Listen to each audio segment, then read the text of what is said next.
छोटा विराट। कानपुर के पास एक छोटे से गांव में एक 11 साल का लड़का रहता था, रिंकू।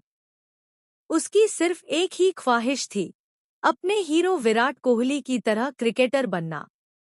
उसका कमरा भले ही छोटा था, लेकिन दीवारों पर हाथ से बनाए गए विराट के पोस्टर, एक टूटा-फूटा बैट जिस पर किंग कोहली चॉक से लिखा था, और एक पुरानी इंडिया की जर्सी उसके जुनून की गवाही देते थे। रोज सुबह स्कूल से पहले रिंकू खेतों के चारों ओर 3 चक्कर लगाता, लकड़ी के डंडे से कवर ड्राइव की प्रैक्टिस करता और स्कूल के बाद दोस्तों के साथ ईंटों की विकेट बनाकर क्रिकेट खेलता। उसके लिए क्रिकेट सिर्फ खेल नहीं, पूजा थी। लेकिन रिंकू की राह आसान नहीं थी। उसके पिता एक किसान थे, जो मुश्किल से घर चला पाते थे। वो अक्सर कहते, पढ़ाई पर ध्यान दो बेटा, क्रिकेट से रोटी नहीं मिलती। रिंकू चुपचाप सिर हिला देता, लेकिन जैसे ही मौका मिलता, बल्ला उठाकर मैदान में पहुंच जाता। एक दिन पास के कस्बे में जिला स्तरीय सिलेक्शन की घोषणा हुई।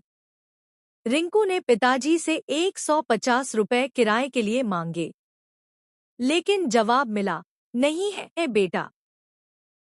उस रात छत पर बैठकर रिंकू आसमान की ओर देखता रहा और बड़बड़ाया, विराट भैया भी तो दिल्ली के छोटे से लड़के थे, मैं भी बन सकता हूँ। सुबह होते ही रिंकू ने अपनी बचत निकाली, एक छोटा डिब्बा जिसमें 83 रुपए थे, जो उसने दुकान में काम करके जुटाए थे। वह नंगे पांव 9 किलोमीटर चलकर सिलेक्शन ग्राउंड पहुंचा। उसकी फटी जर्सी, पुराने जूते और सिला हुआ बल्ला देखकर लोग हंसे। लेकिन जब मैच शुरू हुआ, तो रिंकू का रूप ही बदल गया। उसका बल्ला बोलने लगा। एक कवर ड्राइव, सीधा सेलेक्टर्स की निगाहों में। एक छक्का, बाउंड्री पार, दिलों के पार। शाम तक उसका नाम पुकारा गया। वह सिलेक्ट हो गया। साल बीतते गए। संघर्ष जारी रहा, कभी भूखे पेट खेलना पड़ा, कभी उधार के जूते पहनने पड़े। लेकिन रिंकू ने कभी प्रैक्टिस नहीं छोड़ी। मेहनत रंग लाई, पहले राज्य टीम, फिर अंडर 19, और फिर एक दिन मुंबई के एक भरे हुए स्टेडियम में इंडिया की नीली जर्सी पहने रिंकू बल्लेबाजी करने उतरा। भीड़ का शोर, कैमरों की चमक, लेकिन रिंकू के कानों में बस एक ही आवाज थी, उसकी अपनी, मैं बनूंगा विराट कोहली।